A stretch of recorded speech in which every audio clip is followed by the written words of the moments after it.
Bom, gente, eu tô gravando esse vídeo porque eu resolvi fazer uma explicaçãozinha sobre o conceito de variáveis em programação, especificamente em Python, porque eu acho que ele é muito importante para programar, acho que às vezes até mais importante ter esse conceito do que das funções print e input.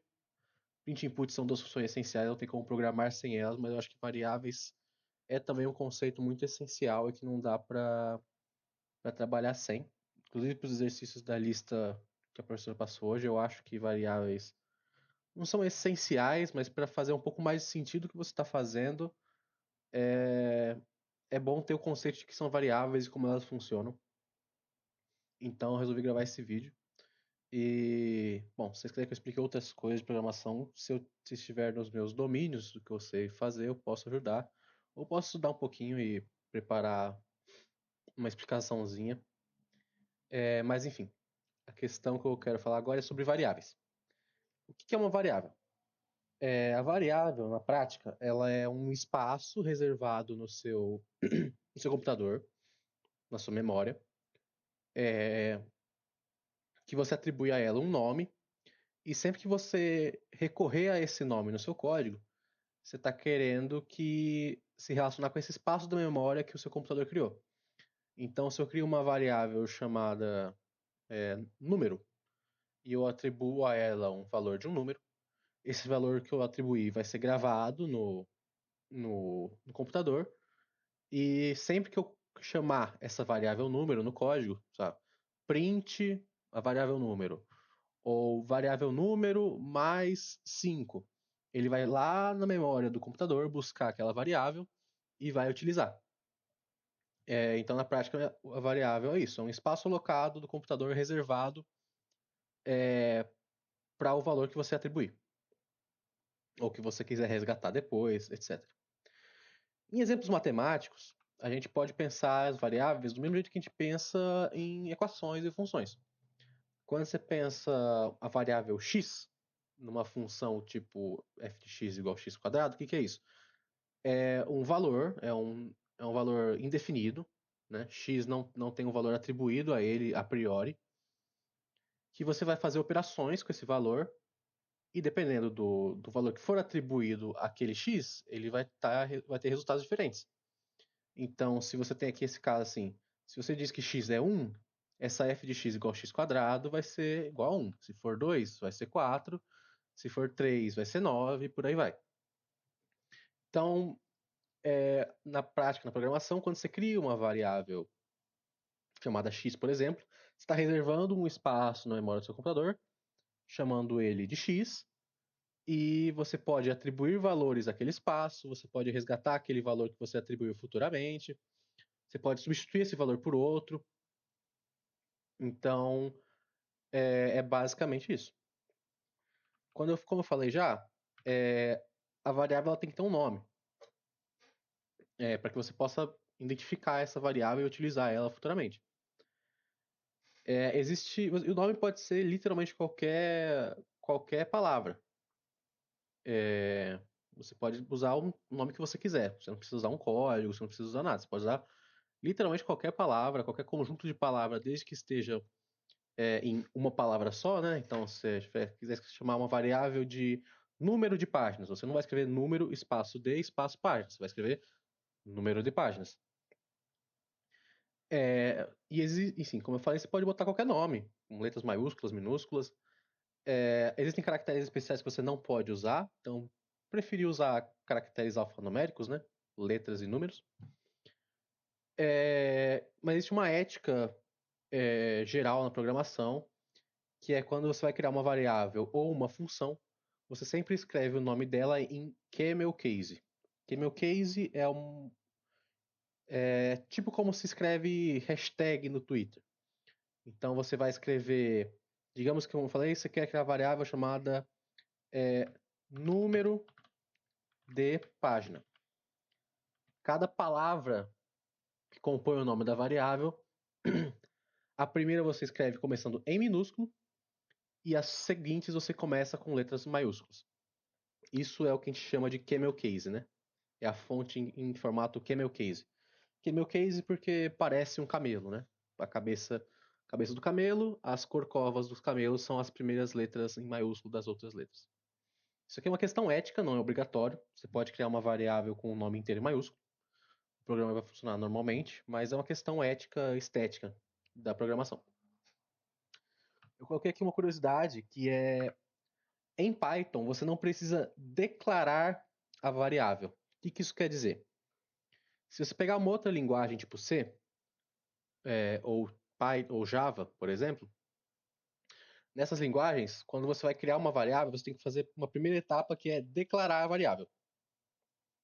É uma linha de comando que você está falando para o seu computador assim: olha, eu quero que você reserve um espaço chamado, nesse caso aqui, como eu coloquei, número. Então, nessas outras linguagens, você fala qual é o tipo da variável, vou falar sobre tipos de variáveis mais para frente, e logo em seguida você coloca o nome dela, e isso é um comando para o seu computador. Eu quero que você crie uma variável do tipo int, como está aqui, o nome dela vai ser número. Isso é a declaração da variável número. E depois você pode ir lá e atribuir um valor para a variável número, como eu coloquei aqui, número igual a 1. Então nessa linha você está reservando o espaço para a variável, nessa linha você está atribuindo um valor à variável. Em Python, como a gente vê aqui, você não precisa fazer isso. Você só bota o nome da variável igual o valor que você quer que ela tenha. Então você não precisa criar a variável anteriormente. No momento que você precisar de uma variável nova, você pode criar ela e já atribuir um valor para ela.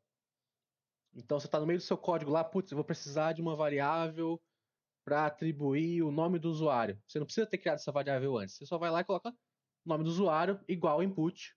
Pronto. O que o usuário escrever já vai ser atribuído imediatamente à variável nome do usuário. E eu tenho que falar um pouquinho sobre tipos de variáveis. Falando um pouquinho mais tecnicamente como funciona o computador, a unidade mínima de armazenamento do computador é o bit, que é um armazenador de energia, que ele vai poder ter carga ou não ter carga. Ou seja, ele pode ter 1, que é tem carga, ou 0, que é não tem carga. Ou seja, cada capacitorzinho de energia desse, ele reserva uma variável, digamos assim, de tipo binário, né? 0 ou 1, verdadeiro ou falso, etc. Quando você associa 8 bits, né, 8 desses capacitores, você agora possui 8 conjuntinhos de 0 ou 1. Isso dá 2 elevado a 8 possibilidades, ou seja, 256 possibilidades diferentes de 01, 01, 00 ou 10, 101. E esse conjunto de 8 bits nós chamamos de bytes, e é a unidade mais comum de armazenamento, porque quando a gente vai. Porque como ela tem 256 possibilidades, ela já passa a ser capaz de armazenar, por exemplo, letras, números, símbolos. Basicamente, tudo que você pegar o seu teclado aí e olhar, cada símbolo desse, ele possui um código binário que o transcreve.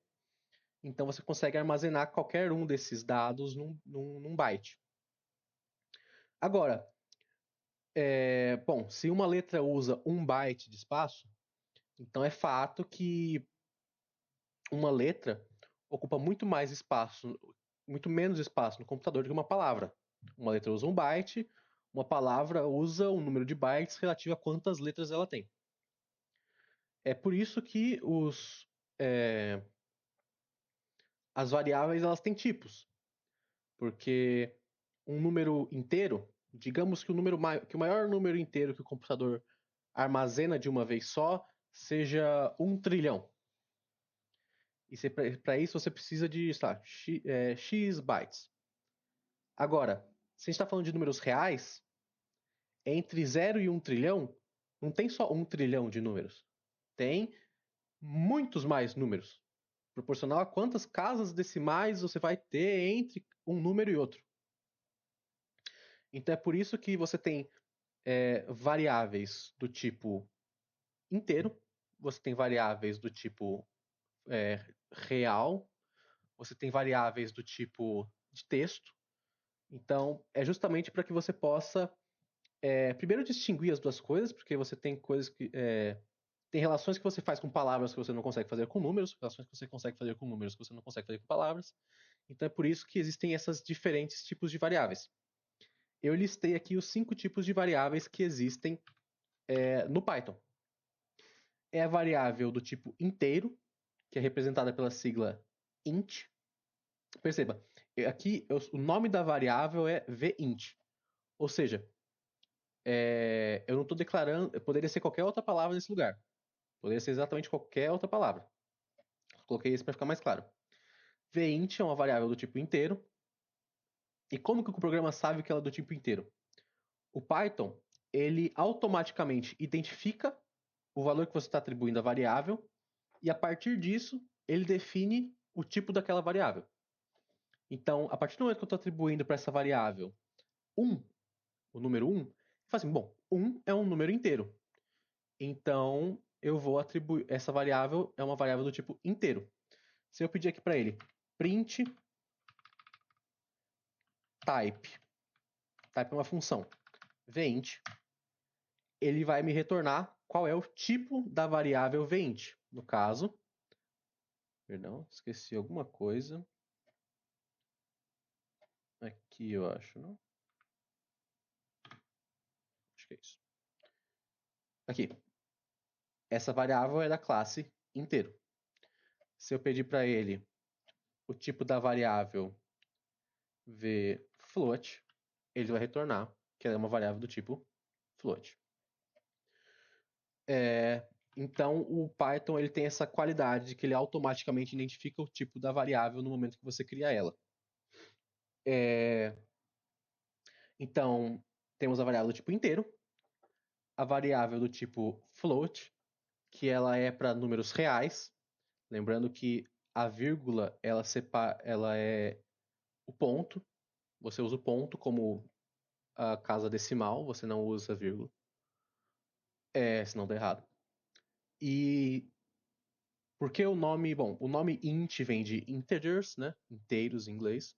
O nome float vem de flutuante, porque a questão do número real é que o ponto, né, a vírgula da casa decimal, ela é flutuante. Ela pode estar em vários lugares que não um lugar fixo, né? Então é por isso que a gente chama as variáveis de números reais de variáveis do tipo float. Tem as variáveis do tipo complexo, que é para números complexos, né? A mais BI. Por algum motivo em Python é A mais BJ. Então a notação para o número imaginário é esse J aqui. Não me perguntem por quê, mas é assim no Python. Tem variáveis do tipo bol, que é de booleano, que é basicamente uma variável do tamanho 1 bit. É uma variável que ela tem dois valores possíveis, verdadeiro ou falso, 1 e 0. Então, como você vê aqui, eu estou atribuindo a ela o conceito de verdadeiro. Então, se eu pedir para ele printar aqui para mim o tipo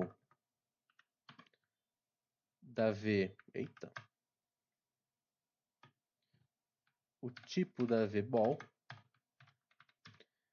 ele não vai me dizer que é uma palavra, ele vai me dizer que é um caractere booleano.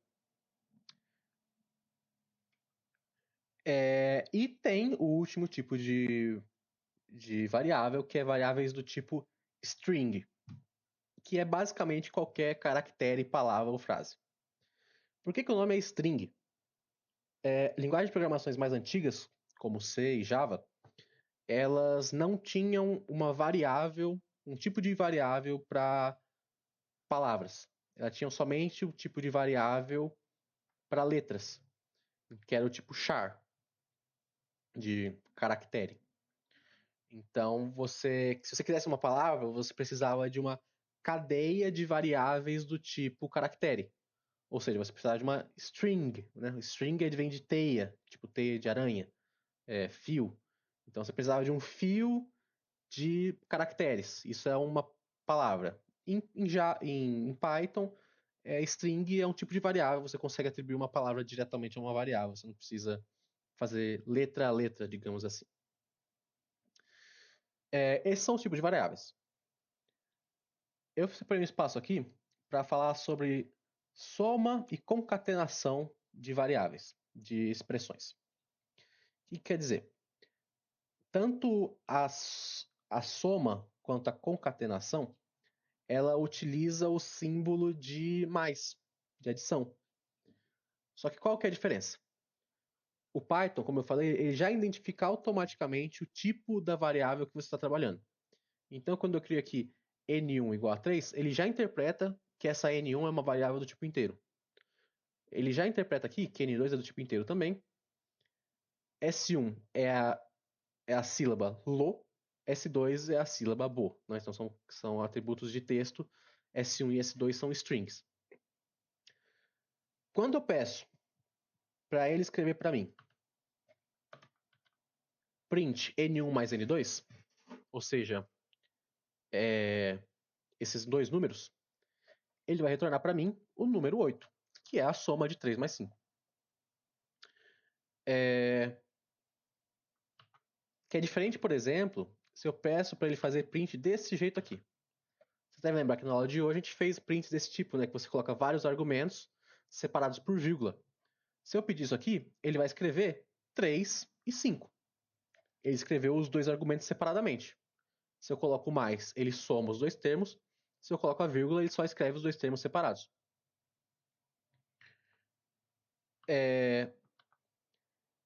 Com caracteres do tipo string, é um pouco diferente. Se eu peço para ele escrever S1, S2, ele vai retornar lo, bo. Agora, se eu peço para ele escrever S1 mais S2, deixa eu tirar essa parte aqui por enquanto. Ele não. O que ele vai fazer? Que bom, não tem como você somar letras, né? Letras não são números para que você possa realizar uma soma. Nesse caso, ele vai fazer uma concatenação das duas strings. Ou seja, ele vai juntar e formar a palavra lobo. Se eu coloco aqui S2 mais S1, ele forma bolo. Então aqui ele está falando lo, bo, lo. Tudo junto. Então quando você usa esse sinal de soma para números, ele soma os números. Quando você usa ele para texto, ele concatena. Ele junta o texto em dois textos, num texto só. Se você tentar fazer as duas coisas juntas, né? Tipo, você tentar fazer aqui, escreve para mim N1 mais S1, ou seja, um texto mais um número, né? Um número mais um texto, ele dá erro. Porque ele fala assim, bom, eu não sei se esse mais que você está me falando aqui é para eu somar ou é para eu concatenar. Eu sei que eu não posso somar uma palavra e eu não posso concatenar um número. E é disso que eu vou falar agora. A diferença entre número e número. Ou seja, a diferença de você escrever o número dentro do aspas e o número fora do aspas. Então eu escrevi aqui 3 casos de 1 mais 2. Aqui sem aspas nenhuma. Aqui com o 1 e o 2 entre aspas. E aqui com o 1 mais 2 entre aspas. Se eu peço aqui para ele escrever para mim o caso do teste 1, 1 mais 2, como eu já mostrei antes, ele vai escrever 3. 1 mais 2 igual a 3. Se eu peço para ele escrever para mim o caso do teste 2, com o 1 e o 2 entre aspas, ele não vai somar os números. Ele vai concatenar os dois textos 1 e 2. Então isso é extremamente importante. A aspas, ela obriga o programa a interpretar aquilo que você está falando como texto, não como número. Então quando você fala 1 mais 2, ele não vai te retornar 3, que era o esperado. Ele vai retornar 12, que é o caractere 1 mais o caractere 12, concatenado. Agora, se você pedir para ele escrever tudo entre parênteses, tudo entre aspas, perdão, ele vai retornar literalmente o que está entre as aspas. 1 mais 2. Não vai realizar processo nenhum. O que está dentro das aspas, ele interpreta como texto. O que está fora das aspas, ele interpreta como variáveis, como funções, como número, depende do que está escrito. E aqui, como eu falei já, o Python ele tem essa capacidade de automaticamente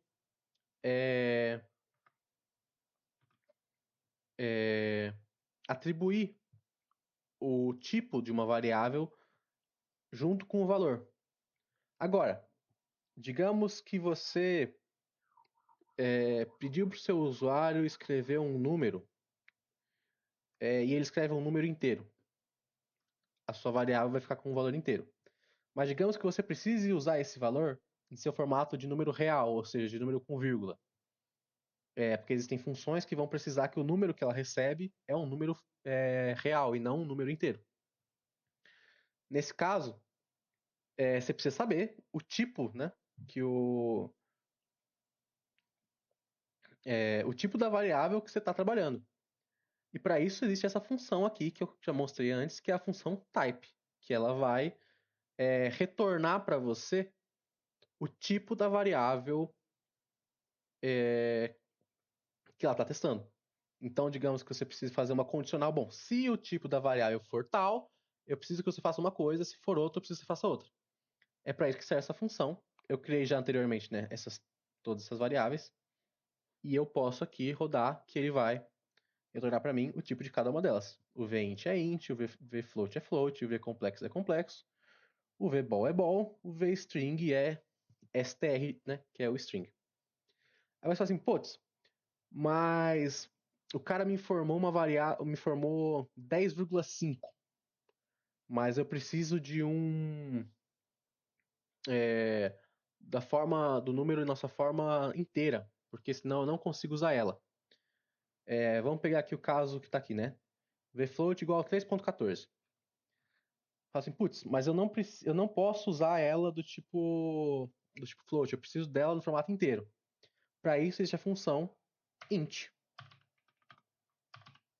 Int é uma função que vai transformar tudo que está dentro dela como um número inteiro. Então, se eu pedir vfloat, ele vai pegar o valor da vfloat, transformar em um número inteiro, que no caso ele sempre arredonda para baixo. Então, se for 3,1 é 3, se for 2,5 é 2, se for 10,9999 é 10. Ele sempre arredonda para baixo. Então, print a versão inteira da variável float. Aqui é 3,14, mas quando eu pedir para ele fazer isso, ele vai retornar só 3, porque ele quer só a parte inteira do vfloat. Você pode fazer o contrário. Você pode pedir vint no seu formato float.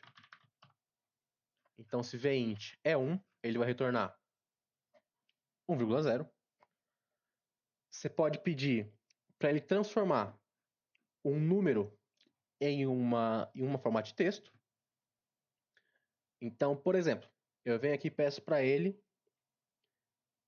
aquele caso que eu comentei mais cedo. Eu queria somar. Cadê? Eu quero somar. Digamos que eu quero escrever 3 ló. Se eu coloco aqui N1 mais S1, não vai dar certo, né? Porque, como eu já comentei, ele não deixa você somar ou concatenar um número com um texto. O que você faz? Bom, você tem que fazer aqui string, no caso só str, n1.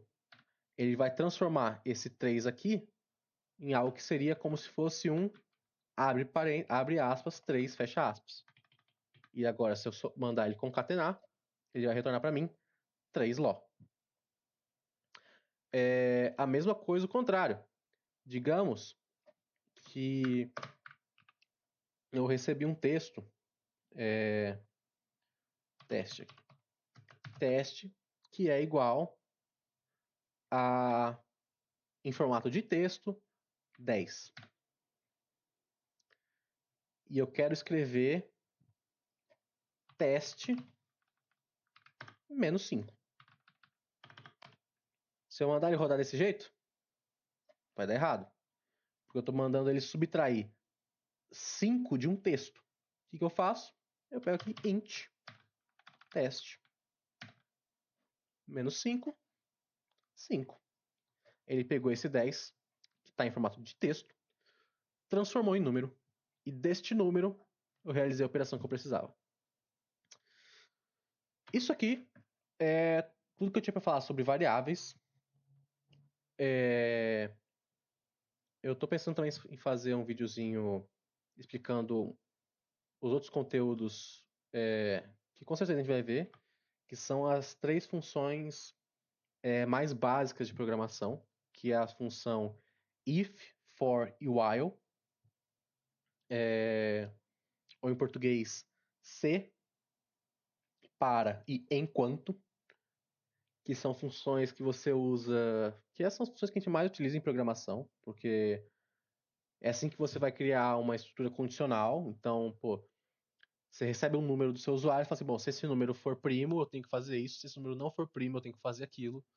Ou a questão do for, digamos que você tem que fazer um processo 50 vezes. Você não vai escrever o mesmo código 50 vezes para realizar o mesmo processo 50 vezes. Você vai criar um loop do tipo assim, bom, para i é uma variável, i de índice. Para i indo de 0 a 50, você vai fazer isso aqui. Então ele vai fazer uma vez, daí vai somar 1 no i. Então i era 0, vira 1. Vai fazer de novo.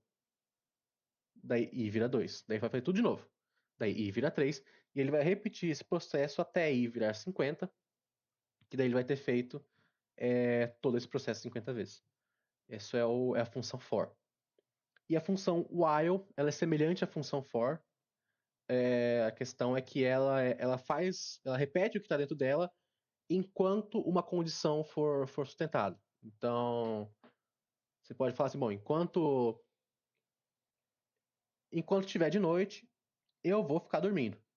Então, não é uma questão relativa a um número de repetições, como é no caso do for, né? No for é 10 vezes, 50 vezes, 30 vezes. O while é enquanto uma coisa estiver acontecendo. Então, enquanto o usuário estiver me informando números, eu vou repetir o processo. Quando o usuário parar de informar números, a gente para de repetir o processo. Estou pensando então em fazer um videozinho também explicando essas 3 funções, como elas funcionam, os meandros. Mas enfim, esse aqui é o vídeo falando de variáveis. Se ficou alguma dúvida, pode me mandar, eu vou ver o que eu posso fazer para ajudar. E é isso.